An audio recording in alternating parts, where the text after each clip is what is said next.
وسهلا بيكم في حلقة جديدة من بودكاست يعني ايه لازم. يا جماعة انا رجعت من الاجازة وباين جدا ان الاستوديو حبيبي بتاعي رجعنا الحمد لله، وانا متضايقة جدا بصراحة ان انا رجعت من الاجازة، بس ما لازم نعمل فلوس عشان نعرف نصرفها في الاجازة وكنت فاكرة ان انا مصورة حلقات هتكفيني الفترة اللي جاية، وبس اضطريت ان انا اصور حلقات. في حلقتين جداد هصورهم تاني، لان المواضيع بتاعتهم حصلت واحنا في الاجازه، فلازم بصراحه نتاتش بيز على الموضوع ده، لان الموضوع ده هو عباره عن يعني ايه لازم. تمام. ف ايه الموضوع اللي انا جايه اتكلم معاكم فيه بشكل ارجنت وعاجل؟ هو موضوع الثانويه العامه. طلعت نتيجه الثانويه العامه في شهر 7، في الوقت اللي انا كنت فيه في مصر. وبصراحة وقت الثانوية العامة ده بيبقى وقت يعني ستريسفل جدا جدا جدا. هو مش بس بيكون وقت فيه توتر على الأهالي، هو أنا بحس إن فيه توتر على الناس كلها. أنا من الناس جدا المؤمنة جدا إنه وقت الثانوية العامة ده بيبقى وقت فيه فايب مش حلوة على كل الناس. توتر كبير جدا من الطلبة والأهالي، ولأنه هو روتد قوي، يعني داخل قوي في الثقافة بتاعتنا في المجتمع العربي بشكل عام وفي مصر بشكل خاص. خلينا نتكلم على تيبيكال، يعني يوم تيبيكال جدا في يوم من نتيجة الثانوية العامة. يعني أنا من الحاجة اللي خلتني أتحمس إن أنا أعمل حلقة عن الموضوع ده هو إن أنا شفت مكالمة يعني مكالمة تليفون اتذاعت على التلفزيون، لما كانوا ناس بتتصل تعرف النتيجة بتاعتها، والعياط والدموع والفرحة والحزن وكل الكلام ده كله. فالموضوع فعلا لا، لازم نقعد ونتكلم في الموضوع واقول لكم وجهة نظري كحد عديت من الثانوية العامة واشتغلت، ودلوقتي انا on the other side. فلو بتسمعني طالب لسه متخرج او طالب او ام او اب، فبليز خلينا نقعد شوية ونتكلم في الموضوع ده. تمام. النهارده نتيجة الثانوية العامة، شاب اسمه احمد كان يعني عمل كل اللي عليه في الدراسة وفي المذاكرة، لكن للأسف ما توفقش يوم الامتحان لأي سبب من الأسباب. تعب، ما توفقش، ربنا أراد إن هو ما يتوفقش وما جابش نتيجة كويسة. أحمد يوم نتيجة الثانوية العامة قاعد في أوضته متضايق ومكتئب. مامته قاعدة بره بتعيط عشان خاطر مجموعه ما جابش الكلية اللي هو عايز يخشها. بابا قاعد ساكت ما بيقولش أي حاجة، وسامع صوت زغاريط وصوت حفلة معمولة لجاره عبد الله اللي مجموعه جاب ودخل كلية طب. أحمد كل اللي بيفكر فيه دلوقتي هو أنا هعمل إيه في حياتي؟ الحلم ضاع، حياتي انتهت خلاص، كل مجهودي راح في الأرض، ما مش عارفة أخش الجامعة اللي أنا عايزة أخشها، فالموضوع كده خلاص انتهى وأنا مستقبلي اتحدد ومفيش أمل في أي حاجة في الحياة. أحمد أنا جاي أقول لك بقى إن الأوضة اللي أنت قاعد فيها دي وبتعيط فيها ومكتئب فيها، لو أنت من المحظوظين يعني اللي بيعرفوا يعيطوا، قعد فيها محمد صلاح لاعب الكرة المشهور اللي أنا وأنت عارفينه لما كان مجموعه 40% في الثانوية العامة. قعد فيها أحمد حلمي الممثل المشهور اللي أنا وأنت عارفينه لما قعد فيها مش مرة، قعد فيها 3 مرات لما سقط في الثانوية العامة 3 مرات ورا بعض. قعد فيها أحمد الوكيل. لو ما تعرفش عن أحمد الوكيل فهو من أبرز رجال الأعمال، وهو دلوقتي رئيس الغرفة التجارية في اسكندرية لما كان مجموعه 48%. لو الناس دي انت شايفهم فاشلين او انت شايفاهم فاشلين علشان هم مجموعهم في الثانوية العامة ما كانش دخلهم طب ولا هندسة ولا صيدلة، يبقى مين اللي نجح؟ النهاردة هنتكلم على السؤال ده. انا مش هتكلم على المجموع ولا هتكلم على الشهادة، انا هتكلم على السؤال ده: هل اللي بيخلي بني ادمين ناجحين هي الشهادة ولا اللي بيحصل بعد الشهادة؟ طب هو احنا اصلا مين اللي قرر النجاح ده؟ بيتحدد على اساس ايه؟ ايه اللي بيقرر؟ زمان كانت الشهادات حاجة نادرة جدا وشهيحة جدا جدا. فكان فعلا اللي بيطلع دكتور أو مهندس أو صيدلي أو أي من كليات القمة كان ده عامل أساسي في الترقي ما بين الطبقات الاجتماعية.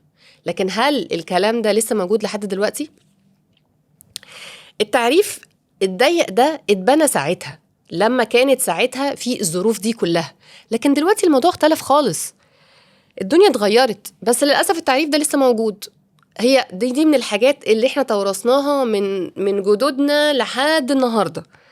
ومع كل سنة فيها ثانوية عامة بيحصل نفس المشهد، ناس قاعدة بتعيط، ستريس مرعب في البيوت، ولاد بيعيطوا، ولاد مكتئبين، والناس الولاد بيبقوا حاسين، الطلبة بيبقوا حاسين ان خلاص الحياة انتهت هنا وان الدنيا ما فيش فيها بعديها. بس الأهم من النتيجة البرسبشن اللي بيوصل للولاد يوم النتيجة. كل صمت معناه حاجة، معناه ان انا يعني انت disappointed فيا، انت شفتني فاشل، انت شفتني مش ناجح، انت شفتني مش قادر. يعني كل حاجة احنا بنعملها مع اولادنا يوم النتيجة دي بيفرق جدا جدا جدا في اللي جاي بعد النتيجة، ودي حاجة كبيرة جدا جدا وبتفرق قوي بقى في المستقبل. طب ازاي؟ ايه اللي بيحصل للولد او البنت اللي ما جابوش نتيجة كويسة في الثانوية العامة؟ اللي بيحصل هو انه في حاجة نفسية اسمها academic shame. يعني ايه academic shame؟ يعني الموضوع بيتحول من انه انا عملت وحش في النتيجة لا انا وحش، انا فشلت في الامتحان لا انا فاشل، انا اهلي شايفيني فاشل، انا بني ادم ما لا استحق ان انا اخد فرصة كويسة في مجتمع، ولا ان انا ابقى كويس، ولا ان انا ابقى ناجح. فكلمة شيم بتتحول من حاجة انا عملتها بيزد على performance بتاعي لصفة فيا انا. وهذا امر لو تعلمون عظيم. ليه بقى؟ لان التفكير بالطريقة دي بيمتد فيما بعد الامتحان وفيما بعد الكلية. لما أنا يبقى صوت عقلي جوايا إن أنا فاشل، إن أنا فشلت، أنا مش عملت كويس، أنا مش بس أنا عملت وحش في الثانوية العامة أو جبت نتيجة وحشة في الثانوية العامة، أنا لن يعني ما ارتقيتش إن أنا أكون من صفوة المجتمع عشان أنا فاشل. فالموضوع ده احنا بنشوفها كلمة، بس هي بتخش بقى في المنتاليتي بتاعت البني آدم ده، ان هو بيبدأ فعلا يتعامل مع نفسه ان هو فاشل. بيتعامل مع نفسه ان هو فاشل في الشغل، في العلاقات، في علاقته مع نفسه، في علاقته مع الناس. هو خلاص ابتدى يتعامل مع نفسه، لان الثانوية العامة من كتر ما احنا بنديلها فاليو، بنديلها اهتمام، بقت فعلا الانديكيتور الوحيد هل أنا بني آدم ناجح ولا بني آدم فاشل. الموضوع عدى مرحلة إن ده امتحان خلاص، لا ده بقى امتحان مصيري بيحدد البني آدم ده ناجح فاشل، يستاهل ما يستاهلش، قد مجهود اللي بذلوه عليه أهله ولا مش قده وابن 60 في 70. بني آدم فعلا بني آدم يعني ابن حلال ولا ابن حرام. هو امتحان الثانوية العامة ده دخل وتشعب في حياتنا، وابتدى يبقى هو الحاجة اللي أنا بعيدا بقى عن الناس وبعيدا عن المجتمع أنا بقيم نفسي على أساسه. أنا بقى عايزين يعني التعريف الضيق بتاع إن الدكتور والمهندس والصيدلي هم اللي بيحددوا الطبقة الاجتماعية بتاعت البني آدمين. معلش رغم إن أنا خريجة صيدلة، معلش ممكن نطلع من البوكس ده شوية ونبص في 2026. في 2026 في وظائف وتخصصات بيعملوا مبالغ ضخمة جدا، وهم لا دكاترة ولا مهندسين ولا صيادلة، بل بالعكس الدكاترة والمهندسين والصيادلة، ودي حاجة هنتكلم فيها بعدين، لو هم مش كويسين ما بيعرفوش يعملوا فلوس. زي ايه الوظائف اللي دلوقتي موجودة والناس بتطلع منها فلوس بس عشان احنا عايشين لسه بالموروث بتاع أجدادنا ده؟ المبرمجين، الانتربرينورز اللي هم الرياديين، المصممين، الناس الشاطرة في الاي اي، اليوتيوبرز، المصورين، المعالجين النفسيين، الطباخين المحترفين، هل تتخيلوا لو اللي بيسمعوني اهالي، انا مدركه جدا ان انتوا خايفين على اولادكم وعايزين ان اولادكم يطلعوا وظايف محترمه مرموقه يقدروا يفتحوا بيها بيت، بس ده تفكير زمان. دلوقتي في وظايف تانية بتجيب فلوس برضو، تفتح بيت برضو، بنساعد بيها ناس برضو، والموضوع مش عليكم anymore. يعني الموضوع مش المفروض ان احنا نفكر في تفكيرنا احنا كأهالي احنا شايفين ايه. مش بس ان احنا مش ينفعش ان احنا نعيش حلمنا عن طريق ولادنا، دي حاجة مهمة جدا. يعني انا لو كنت عايزة ابقى دكتور في حياتي اللي فاتت فما عرفتش ابقى دكتور بشري لأي سبب ما، فما ينفعش ان انا اطلع ابني دكتور. ليه؟ لمليون سبب. اول حاجة هو انه طريق الطب طويل جدا جدا جدا، ولو هو فعلا مش عايز يبقى دكتور هيقع في النص، ولو ما وقعش هيبقى متعذب نفسيا. لو هو مش مبسوط باللي هو بيعمله وما عندوش شغف في اللي هو بيعمله مش هينجح، وهيبقى عايز يخلص المشوار ده في أسرع وقت ممكن. ممكن جدا يشتغل دكتور بس في الآخر ما ياخدش مرتب كويس ويعيش حياته كلها تعيس. طب سؤال بيزك بقى جدا، ايه اللي بيخلي البني آدم ينجح؟ في دراسة طويلة عملتها جامعة هارفارد، الدراسة دي اسمها The Harvard Study of Adult Development. اتعملت على مدار 80 سنة، يعني درست حياة بني آدمين على مدار 80 سنة من أول ما البني آدم ده يعني دراسة يعني حياة بني آدم كامل لمدة 80 سنة، تمام، عشان يشوفوا إيه اللي خلى البني آدم ده يبقى ناجح ومبسوط. الإجابة ما كانتش المجموع اللي جابه في الثانوية العامة، ما كانتش الكلية اللي دخلها البني آدم ده، ما كانتش التخصص اللي هو تخصص فيه، ما كانتش المسمى الوظيفي اللي هو المسميات اللي هو هي acquired على مدار حياته. الإجابة كانت 3 حاجات: قدرة البني آدم ده على التواصل، قدرة البني آدم ده على التعامل مع الفشل، وقدرة البني آدم ده على التكيف مع التغيير. يعني من الآخر كده جودة علاقات البني آدم ده. تاني، يعني إيه؟ يعني الدراسة دي كان هدفها تشوف البني آدم ده، البني آدمين إيه اللي بيخلي بعد 80 سنة من حياتهم إن هم يبقوا ناجحين، إن يتقال عليهم إن البني آدم ده ناجح ومبسوط. ناجح ومبسوط كانت جودة علاقاته مع البني آدمين، قدرته إن هو يعرف يتواصل مع الناس اللي حواليه، قدرته إن هو يتعامل مع نفسه لما يفشل ويقع، وقدرته إن هو يتعامل مع التغيير. ولو بصينا للأمثلة الناجحة اللي في حياتنا كلها هتلاقي إنه 100% عندهم المميزات دي. جامعة ستانفورد جت أكدت نفس الكلام، جت أكدت إن اللي بيخلي البني آدم ينجح في حياته هو حاجة اسمها السوفت سكيلز، يعني المهارات الشخصية بنسبة 85%، و15% بس هي التكنيكال سكيلز. يعني لو في دكتور، يعني هديكم مثال، لو في دكتور ازاي الدكتور ده ممكن نقول ان هو هيعرف ينجح في حياته ولا لا؟ مهنة الدكتور دي 15% بس تكنيكال سكيلز، و85% مهارات شخصية، مهارات البني آدم ده الشخصية. يعني من الآخر كده لو عايزين نحطها بقى في جملة مفيدة، الشهادة والمجموع هو عبارة عن 15% بس من اللي هيحصل في حياتك. طب 85% هنعمل فيهم ايه؟ انت عامل فيهم ايه دلوقتي؟ انت اصلا مدرك ان في 85% فاضيين، ولا احنا قاعدين محشورين في ال15؟ محشورين احنا في ال15. عندنا صلاح مثلا، صلاح مجموعه جاب 52%، تمام. صلاح جاي من قرية صغيرة، تمام. وكلمة قرية صغيرة دي أنا جبت سيرتها عشان أقول حاجة واحدة بس، إن الناس اللي عايشين في القرى والمحافظات هما بقى بالنسبة لهم المجموع شيء أهم حاجة في الدنيا. أنت مسلم، أنت جايب مجموع، لأن هي دي الحاجة اللي هتطلعهم من الطبقة الاجتماعية البسيطة اللي هما فيها. انت دلوقتي بني ادم عايز تكبر، انت ده الدكتور راح والدكتور جه، ازاي بني ادم يجيب 52%؟ ازاي؟ لو حضرتك كنتي مامته كنتي اكيد قلتي ان صلاح ده فاشل.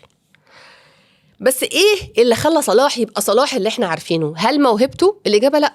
لان ناس كتيره جدا احنا نعرفهم عندهم موهبه بس مش عارفين يعملوا بيها ايه. اللي خلى صلاح يبقى صلاح اللي احنا نعرفه هي السوفت سكيلز بتاعت صلاح، هي مهاراته الشخصيه. صلاح بني ادم عنده حاجات في شخصيته، وعلى فكره الحاجات دي مش بس عند صلاح، عند صلاح وعند رونالدو وعند كل الناس الناجحين. المهارات اللي قدرت تخليه يسرفايف. زي ايه مثلا؟ زي ان هو عنده انضباط، عنده اصرار انه يطور من نفسه. مش من اللعيبه مثلا اللي معتمد على ان هو عنده مهاره فمش بيروح الجيم وبيهتم بجسمه وبيهتم ان هو يبقى شاطر. لا، ده هو على طول بينمي من مهاراته، فعنده مهاره الانضباط والتطوير المستمر لنفسه. بيشوف ايه اللي موجود المفروض ان هو يعمله عشان يبقى توب نوتش وبيعمله. عنده مرونة. لما أول مرة لو خدتوا بالكم صلاح لما سافر أوروبا وأول مرة يلعب في تشيلسي ما كانش متوفق. واحد لو ما عندوش مهارة المرونة في طريقة تفكيره كان حس بالفشل، كان فالير، كان خلاص يعني خلاص ما كانش كمل. لكن لما البني آدم يبقى عنده مرونة اللي هو يبقى عارف إنه مش مشكلة أقع دلوقتي، مش مشكلة اخد خطوة لورا، انا ممكن اخد بعديها 10 لقدام. المفروض ان انا ابقى فليكسبل، ابقى مرن، ابقى عارف. فعمل ايه صلاح لما ما توفقش في تشيلسي؟ خلاص خطوة سابها وراح، بدل ما ينهار راح فيورنتينا، وبعد كده راح روما، وبعد كده راح ليفربول. ففضل يتحرك.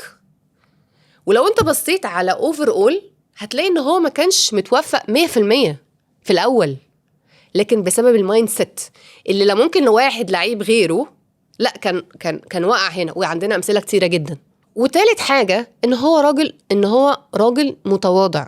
كل اللي انا بتكلم عليه دي سوفت سكيلز، مهارات شخصيه، هي اللي خلت صلاح هو الصلاح اللي احنا نعرفه دلوقتي. طيب احمد حلمي ما عرفش يتخرج من ثانويه عامه 3 سنين ورا بعض. 3 سنين لحد ما نجح في السنة الثالثة وعرف يتخرج من ثانوية عامة. كان عايز يخش معهد الفنون ما عرفش يخش لأن هم كانوا عايزين مجموع عالي شوية، وهو مجموعه كان قليل جدا. لحد ما معهد الفنون قرروا إنه درجة إن هو لما هو في سعيه إن هو يدور على معهد الفنون اللي هي معهد الفنون المسرحية، لحد ما دول يوافقوا راح شارك في مسابقة وفشل برضه. لحد ما معهد الفنون المسرحية قرروا ان هم ياخدوا الطلبة اللي جايبين 50%. دخل معهد الفنون، تمام. بعد ما دخل معهد الفنون بعديها قرر ان هو بعد ما اتخرج اشتغل ايه؟ تخيلوا، اشتغل فترة مهندس ديكور، اشتغل فترة مخرج برامج أطفال. كان عنده فكرة اللي هو البرنامج الكبير اللي هو البوم فجأة معاه ده، اللي هو البرنامج بتاع لعب عيال، لحد ما اشتغل بقى مذيع. يعني كان هو مقدم البرنامج. فرق كتير اللي عمال يفرقه ده خلى شريف عرفة المخرج الكبير المشهور يشوفه يديله أول فيلم في حياته.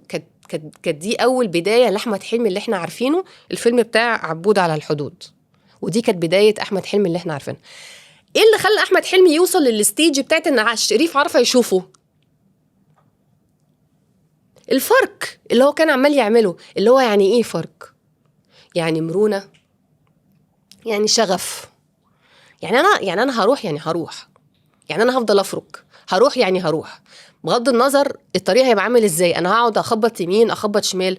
وانا بشوف ناس ناجحين او مش ناجحين شاطرين جدا جدا جدا وعندهم ايجو، يقول لك انا ما خبطش على البيبان، انا ايه اللي انا شاطر، انا ايه اللي يخليني اخبط على الباب؟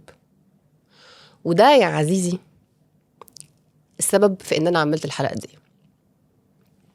وهقول لك ليه كمان شويه. ايه بقى اللي احنا اتعلمناه بقى من القصتين؟ اتعلمنا انه البدايتين كانوا زي بعض، صلاح وحلمي نفس الحاجه ابتدوا بيها هما الاتنين، بس اللي وصلهم ان هما يبقوا صلاح وحلمي اللي احنا عارفينهم هي مهاراتهم الشخصيه. ان هما عرفوا هما عايزين هما بيحبوا ايه، وفضلوا يفركوا لحد ما وصلوا اللي هما عايزينه. تواصل، عرفوا بقى كان عندهم مهارات كبني ادمين، شغف، ايه اللي بيتقنه، ازاي اتعلم من الفشل بتاعي، انضباط، اصرار. مش بس موهبه، لان الاتنين عندهم موهبه، بس الفرق ان واحد عرف يتعامل مع موهبته والتاني الاتنين يعني هما الاتنين عرفوا يتعاملوا مع موهبتهم وغيرهم كان قال لا انا المفروض الناس هي اللي تجيلي. وده اللي انا عايزه اقوله من الحلقه دي، انه اللي بيحصل بعد الثانويه العامه هو ده المهم، مش اللي بيحصل قبل الثانويه العامه. وده ينقلني لاخر حته في الحلقه، وهي ان انا عايزه اوجه رسالتين. رساله للي نجح في الثانويه العامه، ورساله للي ما نجحش. اول حاجه رسالتي للي نجح في الثانويه العامه، مبروك بجد بجد، الف مبروك. مبروك ليك، مبروك لاهلك، مبروك ان انت اجتهدت وعملت كل اللازم وتوفقت ووصلت للنهايه دي. بس انا عايزه افكرك بحاجه، ان المجموع ده بوابه مش وجهه. يعني ايه؟ يعني الجيت، يعني عايزين نعتبرها ان هي باب اتفتح مش طريق وصلنا له. اللي هيخليك تعدي بقى من البوابة دي وتنتقل على الليفل التاني، لو هنعتبرها ان هي جيم، هو انت، شخصك، شغفك، اصرارك، قدرتك على التعامل مع الفشل، قدرتك على التعامل مع التغيير. الحاجات دي كلها لو ما كانتش فيك انت مش هتعرف تسرفايف، مش هتعرف تسرفايف في الشغل، مش هتعرف تسرفايف في الحياة. وياما شوفنا ناس مجاميعهم كانت عالية ودخلوا كليات قمة بس ما قدروش يتأقلموا مع الحياة ومتطلباتها. لو انت ولد طالب شاطر ومتعود طول الوقت على ان انت ناجح وشاطر وبتجيب فول ماركس وبتقفل الامتحانات، فجس وات، ده اللي مش هنكمل. احنا الحياة مش هتكمل معاك بنفس الطريقة دي. الحياة جزء منها كبير جدا بيعتمد على انت بتعمل ايه لما ما بتوفقش. لو انت متعود على انك تتوفق، معناه ان انت ما عندكش المهارة دي. اتمنى ان تركيزك الفترة اللي جاية يكون على شخصك انت وشخصيتك، لان المهارات اللي في البني ادم، المهارات الشخصية اللي في البني ادم هي اللي بتخليه سيرفايف في شغل، تخليه سيرفايف في علاقاته مع الناس، في جواز، في صداقة، في اللي يكون، وبتخليه سيرفايف مع نفسه. لان الكنترولد انفايرمنت، او هنسميها البيئة المحكمة اللي انت كنت فيها دي، هنعتبرها زي في المعمل كده. دي كانت بيئة محطوطة لك من وزارة التربية والتعليم، مصممة ان انت يبقى عندك حاجة واحدة بس مطلوبة منك. بس جس وات، انت كده دخلت العالم، اهلا بيك، اهلا وسهلا بيك في السايد الاخر. احنا هنا مش المجموع هو اللي بيحدد لنا نجاحنا في الحياة. احنا هنا اللي بيحدد لنا نجاحنا في الحياة هو ان احنا مين فينا اللي بيعرف يدعبس علشان خاطر يلاقي وظيفة احسن، مين فينا اللي بيعرف يستحمل نقد وحش سمعه، مين فينا اللي بيعرف يسمع اللي قدامه ويفهم ويعرف يتعامل وسط الناس، مين فينا اللي ما بيعرفش يعيش لوحده وبيخلي اللي حواليه يكونوا مرتاحين وهما بيتعاملوا معاه، مين فينا مش شايف نفسه مغرور وجامد وشاطر وفظيع وعادي ممكن يبتدي من الصفر في أي لحظة. لو أنا مكانك، بدل ما الحياة بقى تديني إقلام بقى قدام، ابتدي أدور وأنا في الكلية، وابتدي أركز وأنا في الكلية على تنمية المهارات دي في نفسي. الرسالة التانية اللي أنا عايزة أديها اللي ما جابش المجموع اللي هو عايزه، أنا فاهمة جدا جدا الظروف اللي أنت بتمر بيها. أنا كنت زيك في يوم من الأيام، كنت طالبة مجتهدة جدا جدا، لكن حصلت وقت الثانوية العامة إن أنا ما توفقتش في حاجات، وجت عليا اللحظات زيك كده بالظبط. وفاهمة الضغط اللي انت متعرض له دلوقتي، مش بس الضغط اللي انت متعرض له من الناس، الضغط اللي انت حاسس بيه من جواك. انا جايه لك وبقول لك انه صلاح لو كان حاسس، لو كان حس وفضل عايش في الاحساس ده، ما كانش بقى صلاح اللي احنا عارفينه. حلمي لو كان لو حصل معاه نفس الحاجه، ما كانش بقى حلمي اللي احنا عارفينه. احمد الوكيل اللي انا جبت سيرته في اول الحلقه، يوم ما جاب 48% ما كانش هيبقى شهبندر التجار اللي احنا عارفينه. اللي انا عايزه افهمه لك، انت عارف ان احمد زويل مثلا كان عايز يخش طب، وبدل ما يخش طب مجموعه ما جابش غير علوم. وبعدين بقى احمد زويل اللي احنا عارفينه. ليه؟ والله العظيم الكلية اللي انت داخلها دي مهمة، لكن مش هي اخر العالم. ممكن جدا جدا تتخرج منها وتعمل اي حاجة تانية انت عايزها. ممكن جدا جدا لو ركزت من دلوقتي على المهارات اللي انا اتكلمت معاكوا فيها، ممكن جدا تبقى شاطر جدا في حاجة تانية. انا لو منك دلوقتي ابتدي افكر في ازاي اعمل الماكسيموم من الحاجة اللي معايا، استغل الحاجة اللي معايا واتفكر انا عايز ايه، انا عايز اوصل لايه، وابتدي افكر وانمي مهاراتي. ياما شفنا ناس كانوا الاوائل على الدفعة وبسبب ان هما ما يعرفوش يتعاملوا مع الضغط اللي في الحياة ما يعرفوش يكملوا. فايتس اوكي، انا متضايقة عشانك وكل حاجة، بس اللي جاي هو اللي هيحدد فعلا انت ناجح ولا لا. خلي دايما تفكيرك كده. وبعدين احنا مش شهادات، احنا قيمتنا مش بنربطها بأي حاجة مهما كانت الحاجة دي. يعني ايه لازم اجيب مجموع عالي في الثانوية العامة عشان ما بقاش فاشل؟ لا مش لازم، لان انا قيمتي مش هتتحدد بورقة، انا قيمتي اكبر بكتير جدا. اشوفكم الحلقة الجاية.